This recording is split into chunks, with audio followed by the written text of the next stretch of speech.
Arglwydd ein Duw, yr wyt ti'n gwneud pob peth yn newydd. Rhoi ni gychwyn newydd ar ein pererindod heddi. Rhoi ni weledigaeth newydd wrth bwrpas. Rhoi ni weld posibiliadau newydd i'r dyfodol. Rhoi ni gyfle newydd i ddwasanaethu. A rhoi ni gân newydd i gannu dy glod.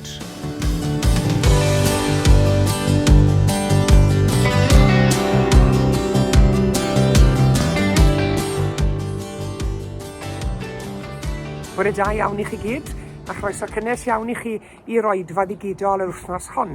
A fel ych chi'n gwybod, i ni yng nghanol twrnament pêl-droed y byd, tipyn o gyffro. Pwy tybed erbyn dydd Sul nesa bydd yn codi y cwpan.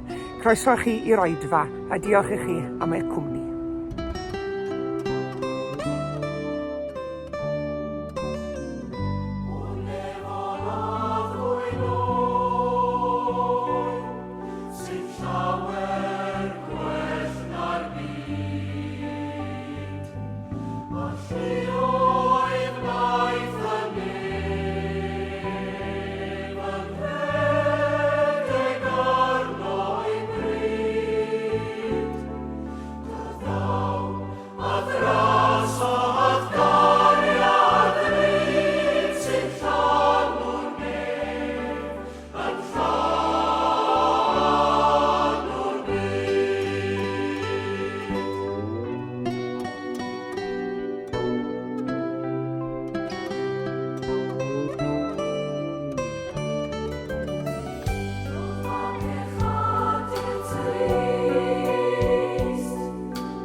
Oni wyddwch am yr rhai sy'n rhedeg mewn ras, ei bod i gyd yn rhedeg, ond mae un sy'n derbyn y wobr. Felly, rhedwch i ennill. Y mae pob mabolgampwr yn arfen hunan reolaeth ym mhob peth. Y mae'n hwy yn wir yn gwneud hynny mwyn ennill torch lygradwy, ond mae ni un sy'n anllygradwy. Yr wyf fi gan hynny yn rhedeg fel un sydd ar nod yn sicr o'i flaen. Yr wyf yn cwffio, nid fel un sy'n curo'r awyr a'i ddyrnu. Yr wyf yn cernodio fy nghorff ac yn ei gaethiwo, rhag i mi, sydd wedi pregethu i eraill, fy nghael fy hun yn wrthodedig.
Bob 4 mlynedd mae Cwpan y Byd pêl-droed yn dal sylw biliynau o bobl ar hyd a lled y byd. Mae cenhedloedd yn dod ynghyd ac yn cefnogi eu timoedd. Mae cefnogwyr yn gwisgo lliwiau gwlad gyda balchder. Mae'r chwaraewyr yn hyfforddi am flynyddoedd mwyn cael un cyfle i godi'r tlws mwy amawreddog y myd pêl-droed. Mae Cwpan y Byd yn ein dysgu ni rhywbeth am fywyd a ffydd hefyd, dwi'n credu. Mai gêm yn unig yw pêl-droed, mae e'n gallu adlewyrchu gwirioneddau ysbrydol dwfn y mae Duw am i ni ei deall. Heddi, gadewch i ni edrych ar 2 gwers y gall Cwpan y Byd ei dysgu ni am ddilyn Iesu Grist. Yn gyntaf, mae paratoi trylwyr yn penderfynu ar berfformiad wrth gwrs. Sdim un tîm yn cyrraedd Cwpan y Byd ar ddamwain. Y tu ôl i bob gêm a blynyddoedd o hyfforddiant, o ddisgyblaeth, o aberth a dyfalbarhad hefyd. Ac yn yr un modd, dyw'r bywyd Cristnogol ddim yn cael ei fyw'n llwyddiannus ar hap a damwain. Mae gweddi, mae darllen gair Duw, mae dod ynghyd i addoli, mae i fuddod yn ein paratoi ni ar gyfer yr heriau sydd yn ein wynebu ni ar daith bywyd. Chi'n cofio bod Dafydd wedi gorchfygu Goleuath, a hynny oherwydd i fod eisoes wedi dysgu ymddiried yn niw wrth fugeilio ei ddefaid. Nid ar ddiwrnod y rownd derfynol y mae pencampwyr yn cael ei gwneud. Maen nhw'n cael eu llunio drwy baratoi'n ffyddlon o ddydd i ddydd. Yn ail, mae gan bob chwaraewr yn y tîm ei ran i chwarae hefyd. Smo'r tîm pêl-droed yn llwyddo os yw pawb eisiau bod yn ymosodwr.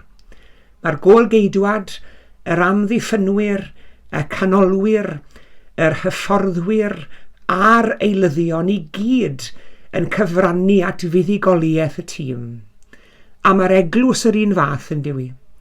Mae'r Beibl yn ein dysgu ni ein bod ni'n un corff gyda llawer o aelodau. Mae Duw wedi rhoi gwahanol roddion i bob yr un ohono ni. Rhai yn pregethu, rhai yn gwasanaethu, rhai'n annog, rhai yn rhoi'n hael ac eraill yn gweddïo'n ffyddlon.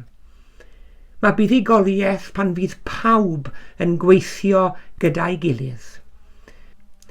A does dim un gwasanaeth yn rhy fach yn heyrnas Dduw. Mae bob cyfraniad gan bob person, pa mor fach bychan yw'r cyfraniad hwnnw, yn allweddol yn hym yr eglwys wrth i ni baratoi ar gyfer ein cenhadaeth ni. Yn drydydd, mae coronau'r ddaear yn dod i ben, ond mae coron y nefoedd yn dragwyddol. Ond yw tlws Cwpan y Byd yn wych. Ydych chi wedi astudio'r tlws yn iawn?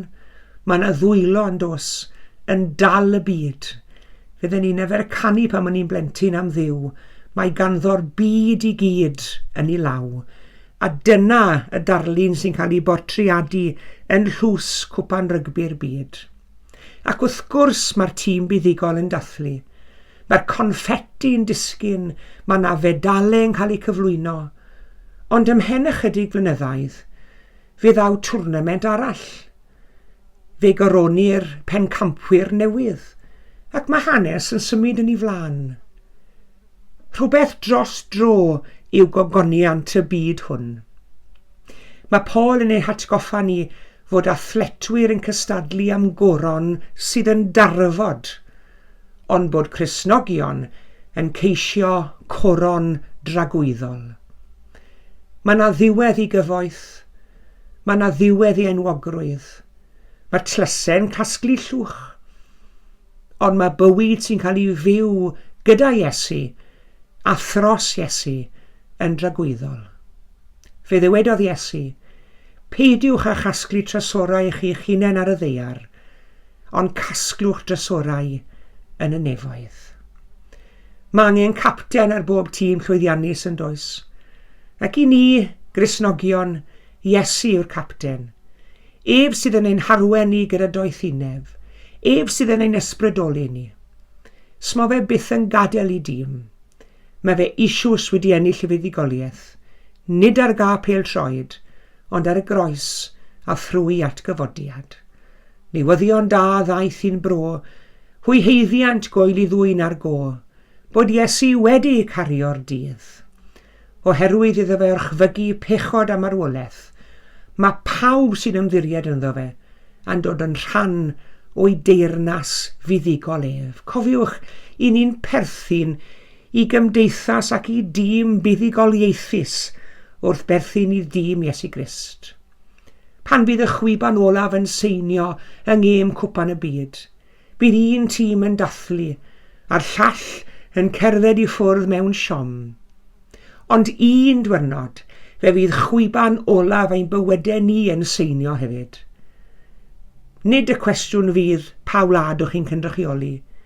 Nid y cwestiwn fydd faint o gapiau nethoch chi ennill, faint o gemau nethoch chi wylio, faint o dlysau nethoch chi hennill.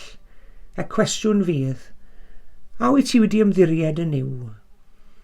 A wyt ti yn barod i dderbyn dy wobr dragweddol? Gadewch i ni redeg y ras gyda dyfal barhad, a chadw'n llyged ar Iesu, ac aros yn ffyddlon hyd y diwedd. Yna, pan fydd y ras ddeiarol wedi dod i ben, cawn glywed y geiriau mwyaf gogoneddus. Da iawn, was da a ffyddlon, tir di mewn i lawenydd dy arglwydd. Amen.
Gadewch i ni weddio gyda'n gilydd.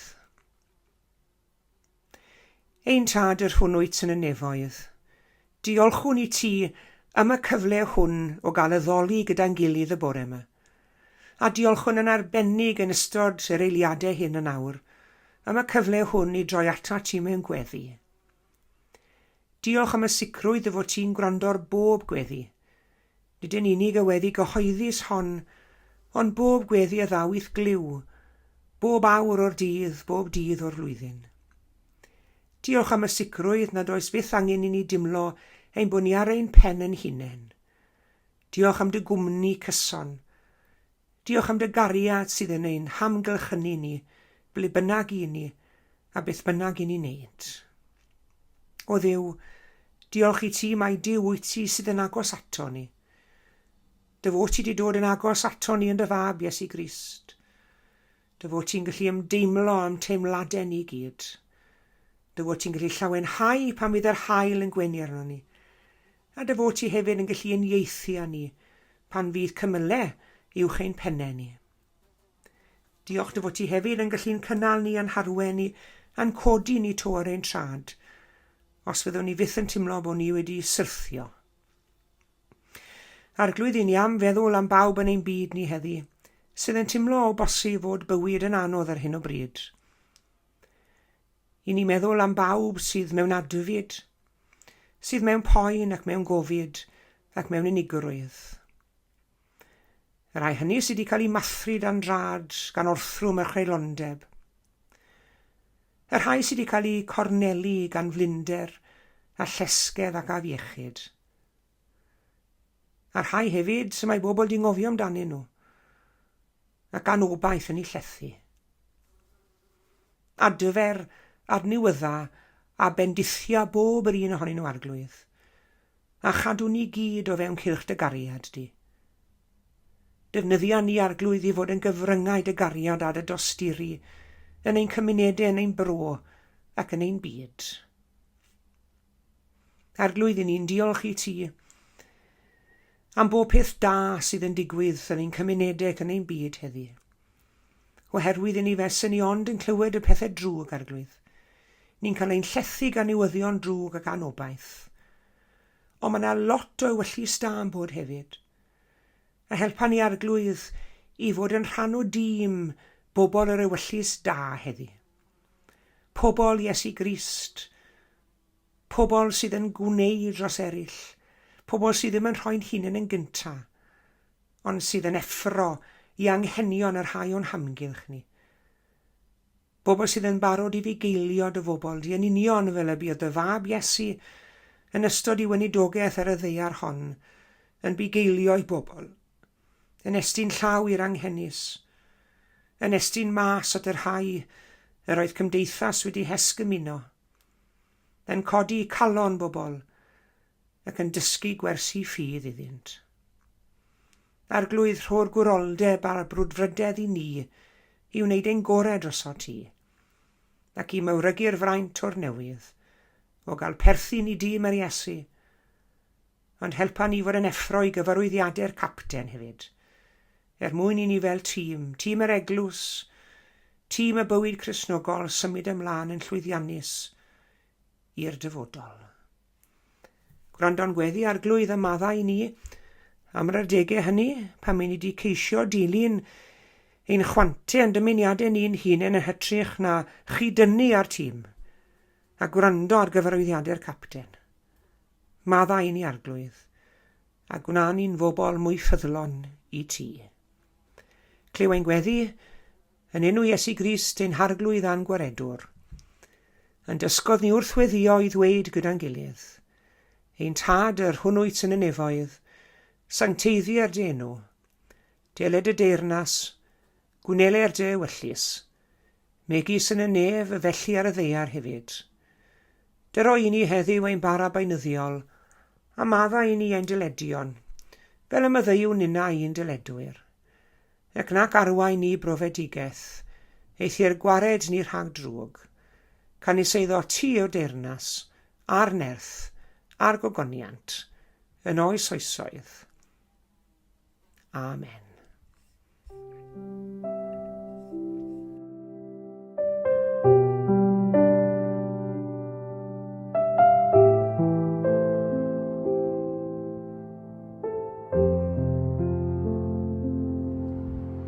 Diolch yn fawr iawn i chi gyd am eich cwmni yn yr oedfa heddi. Tan y sul nesaf, cadwch yn ddiogel ac yn iach, a gras ein harglwydd Iesu Grist, a chariad Duw, a chymdeithas yr ysbryd glân, a fyddo gyda ni oll.